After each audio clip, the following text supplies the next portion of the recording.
j'espère que vous allez bien. Et oui, on est de retour sur le téléphone aujourd'hui. Mais tout simplement pourquoi? Parce qu'il y a beaucoup de matchs. Il y a les matchs de Ligue Europa, il y a les matchs de Ligue Conférence, il y a les matchs à 18h45 et les matchs à 21h. Et pour ceux qui ont suivi un petit peu les périples, pour faire sur le PC, je suis obligée d'enregistrer l'écran avec le PC, le son avec mon téléphone, et ensuite assembler le tout, etc. Télécharger, enfin bref.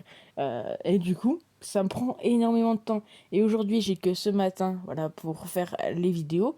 Et donc, ça risque d'être très compliqué pour moi de pouvoir vous sortir les vidéos en temps et en heure. Donc, c'est pour ça qu'aujourd'hui, c'est sur le téléphone. J'espère que on pourra régler le problème assez rapidement en tout cas. Et du coup, c'est parti. Je vais vous donner les 16 pronostics et je vais vous donner également mes plus grosses confiances, entre guillemets. Même si ça reste la Ligue Europa. Et vous le savez, c'est très compliqué. Mais n'hésitez pas à mettre dans les commentaires vos grosses confiances. Que ce soit par rapport aux pronostics que je vais vous donner ou par rapport tout simplement à vos pronostics. Il y a seulement un pronostic buteur parce qu'actuellement, on ne sait pas encore les compos. Et d'ailleurs, dites-moi si vous souhaitez que je crée un groupe à part. Il y a un moment, on avait un Snapchat, mais j'ai complètement abandonné l'affaire. Mais un groupe à part où je vous donne mes pronostics d'avant-match. Je sais que des fois, moi, j'en fais pas mal par rapport à la compo. Donc, n'hésitez pas à me dire si ça vous intéresse. Dans tous les cas, ça sera toujours gratuit. Vous le savez. Donc, c'est parti. On commence, bien évidemment. On ne va pas valider cette cote à 9684. D'ailleurs, si je mets 1 euro, ok, je peux m'acheter une nouvelle voiture. Une petite voiture, bien évidemment. Allez, c'est parti. Donc, on commence avec Zurich contre Arsenal. Sur ce match-ci, je suis parti sur le plus de 2,5 buts.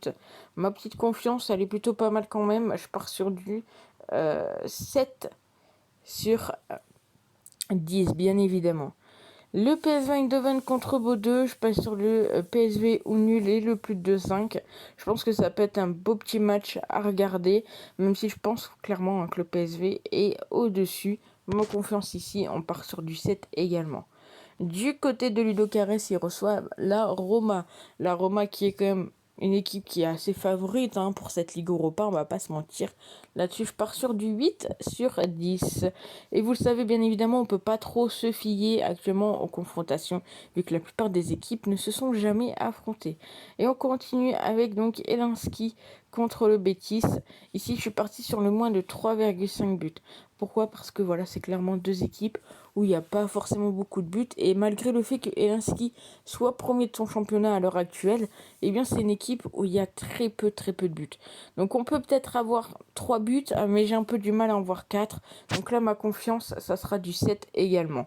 On continue avec les deux unions qui s'affrontent, l'Union Berlin et l'Union Saint-Gilloise.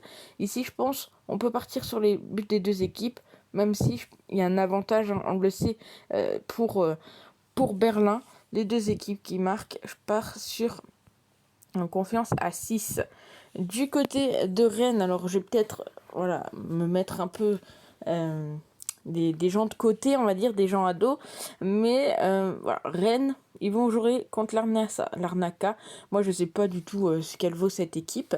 Dans tous les cas, je me dis qu'ils peuvent peut-être faire quelque chose à domicile. Rennes, on sait qu'à l'extérieur, en tout cas du côté de la Ligue 1, c'est compliqué en ce moment pour eux. Donc je me dis pourquoi pas tenter le fait que Rennes à l'extérieur ce soit compliqué. L'autre équipe je la connais pas forcément. Donc je pars là-dessus bien évidemment. Ça sera une petite confiance. On va même en partir en toute la barre des 5. On va partir sur du 4 sur 10. Fenerbahçe contre Dynamo Kiev. Dynamo Kiev avec ce qui se passe actuellement en Ukraine c'est catastrophique. C'est même étonnant qu'ils ont repris championnat ukrainien avec ce qui se passe de leur côté. Ils sont actuellement dans les derniers. Fenerbahçe, je pense qu'ils ont clairement quelque chose à jouer et ça sera ma grosse confiance pour aujourd'hui du 9 sur 10 Fenerbahçe ou nul et le plus d'1,5 but. On continue avec le dernier match des matchs à 18h45 et j'ai pris un petit buteur qui réussit plutôt bien du côté de Braga, c'est l'ancien Lensois, Simon Benza. Et ici, bien évidemment, c'est un buteur, donc petite confiance. On attend de savoir s'il est titulaire. Bien évidemment, on peut pas savoir ce qui va se passer. Peut-être qu'il va se blesser, peut-être qu'il va sortir à la mi-temps parce qu'il va faire n'importe quoi. Ça, on ne sait pas, donc pour l'instant, petite confiance sur les buteurs. On passe au match de 21h avec une cote qui est en train de chuter. C'est Manchester United contre Real Sociedad. Ici, je suis parti sur United ou nul et le plus d'1,5 but. Je pense que ça peut être une bonne confiance ici. On reste quand même sur la moyenne de 7 sur 10. La Lazio contre Feyenoord. Alors, la Lazio est favorite. Ils sont cotés à 2 et quelques. On aurait pu tenter la Lazio.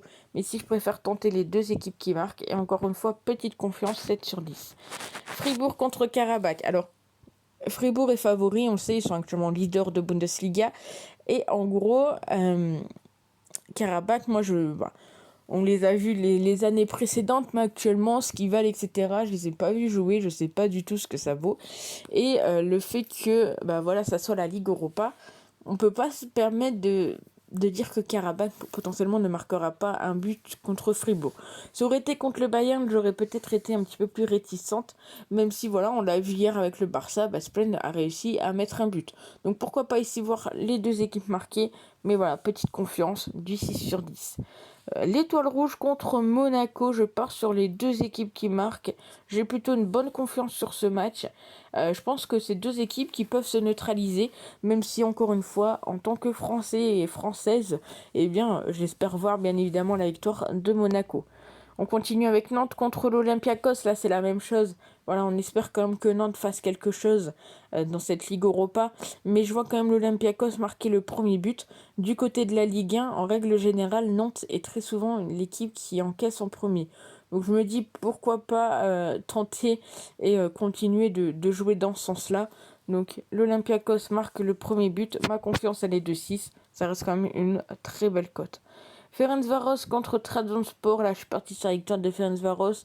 Trabzonspor, ils ont un petit peu de mal durant ce début de saison du côté de leur championnat. Donc je pars là sur une petite confiance parce que c'est pas forcément deux équipes on a l'habitude de regarder et de voir. Donc 5 sur 10. Là, je ne sais pas du tout entre guillemets ce que ça vaut. Sturm Graz contre Midtjylland, là je pense que c'est deux équipes qui peuvent potentiellement nous offrir un match avec pas mal de buts. On les a vus les années précédentes, en tout cas en Ligue Europa, très souvent des équipes qui se valent plus ou moins. On a quand même très souvent un petit festival de buts. Donc je pars là-dessus, petite confiance encore une fois du 5 sur 10. Et on finit avec Omonia Nicosie contre Sheriff Tiraspol, où là je pars sur le moins de 2,5. C'est assez rare que je pars là-dessus en Ligue Europa, mais là je pense qu'on peut tenter le coup. Et encore une fois, ça sera une petite confiance du 5 sur 10. Vous voyez là, j'ai fait uniquement sur le téléphone et on est déjà à plus de 8 minutes presque de vidéo. Donc honnêtement, sur le PC, ça aurait pris une vingtaine de minutes, en sachant que il m'aurait fallu, en plus de ça, l'upload, etc. Ça aurait pris énormément de temps. En tous les cas, le but, c'est que vous ayez les pronostics, vous les avez sous vos yeux. Et moi, ma plus grosse confiance, je vous la remontre, c'est Fenerbahçe au nul et le plus de 1,5 but. N'hésitez pas à me dire ce que vous en pensez, vous, dans les commentaires. Et puis, n'hésitez pas à vous abonner. On espère avoir les 2000 abonnés avant la fin de l'année 2022. Sur ce, je vous souhaite à tous une très bonne journée. N'hésitez pas à vous abonner. Il y aura bien évidemment les pronostics de la Ligue Conférence.